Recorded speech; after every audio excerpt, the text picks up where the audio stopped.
शांति। आज 14 जनवरी 2021 मकर संक्रांति का दिन।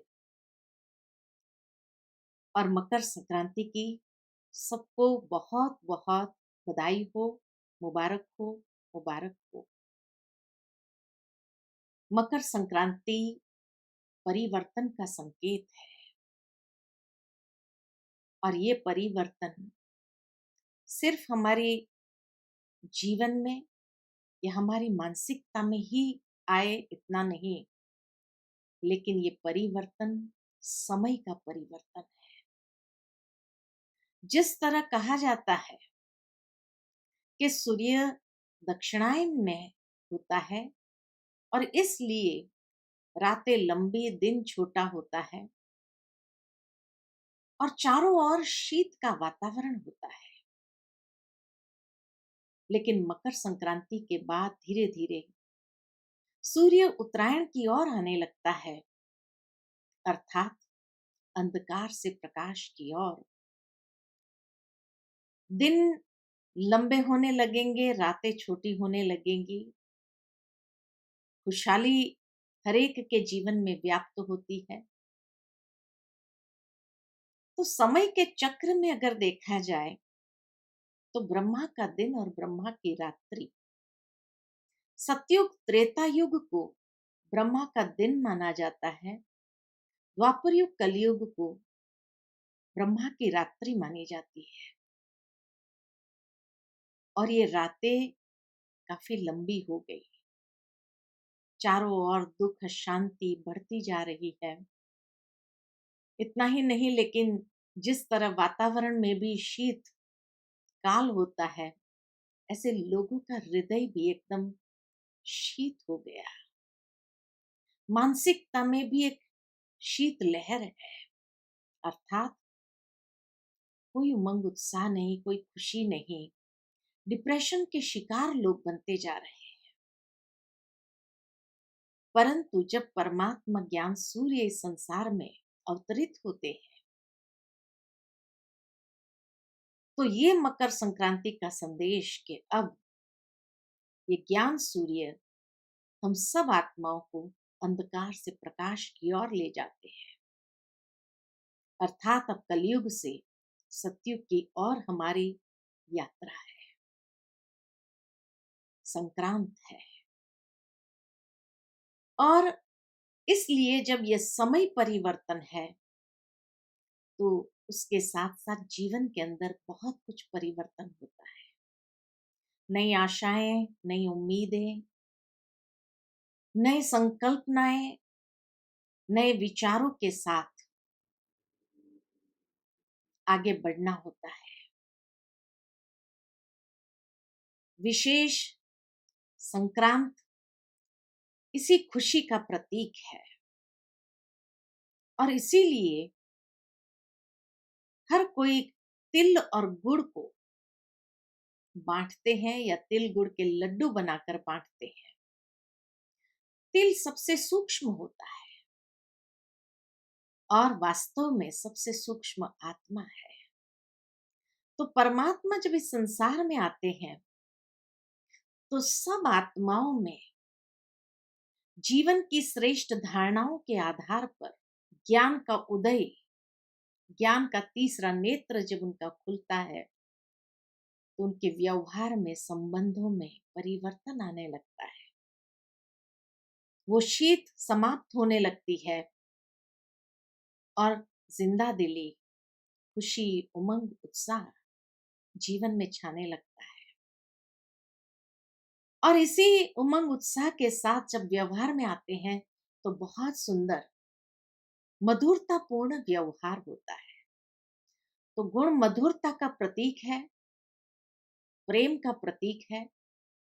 और सभी आत्माओं को अगर जोड़ने की बात है, एक संगठन में लाने की बात है, तो इसी मधुरता और प्रेम के आधार पर हम एक दूसरे के समीप आते हैं और बहुत सुंदर एकता के सूत्र में बंध जाते हैं। संक्रांति पर विशेष लोग गंगा स्नान करने जाते हैं और दान करते हैं। कुंभ के मेले पर भी अगर देखा जाए तो पहला शाही स्नान संक्रांत का होता है। काफी लोग गंगा में स्नान करते हैं या संगम पर जाकर स्नान करते, हरिद्वार में लोग जाते स्नान करते हैं। भावार्थ यही है कि परमात्मा जब इस संसार में अवतरित होते हैं तो ऐसी ज्ञान की गंगा बहा देते हैं कि जिस ज्ञान की गंगा में जो आत्माएं स्नान करती है वो पतित से पावन होने लगती है, जीवन में एक श्रेष्ठ दिशा प्राप्त कर लेती है। और इसी दिन पर विशेष दान का महत्व है, अर्थात जिस ज्ञान से आत्मा के शुद्धिकरण हो रही है वही ज्ञान रत्नों का दान अनेकों को करना है, ताकि अनेकों के लिए भी ये ज्ञान ही पथ प्रदर्शक बन जाए। और इसी दिन पर विशेष खुशी में कई राज्यों में पतंग उड़ाते हैं। और जब पतंग उड़ाते हैं तो उसकी उड़ाने की भी एक विधि है कि आकाश में ऊंचाई की ओर अगर उसको ले जाना है तो कभी कभी ढील छोड़नी पड़ती है, कभी कभी रस्सी को खींचना पड़ता है, तभी वो ऊंची उड़ान भरता है, अन्यथा आधे में कट जाएगा गलत तरीके से अगर किया जाए तो। ठीक इसी तरह हमारी भी जीवन की डोर आत्मा वो पतंग है जो जीवन के अंदर ऊंची उड़ान भरना चाहता है, लेकिन उसके लिए हमारी डोर भी उस परमात्मा के हाथ में देने की आवश्यकता है। इतना ही नहीं, लेकिन विशेष ये पतंग बन ऊंची उड़ान भरने के लिए कहीं कहीं ढील छोड़नी पड़ती है और कहीं कहीं हमें भी अपने आप को मजबूत करना पड़ता है, अर्थात रस्सी को खींचना पड़ता है। ढील क्या छोड़ना है, किन बातों की छोड़नी है।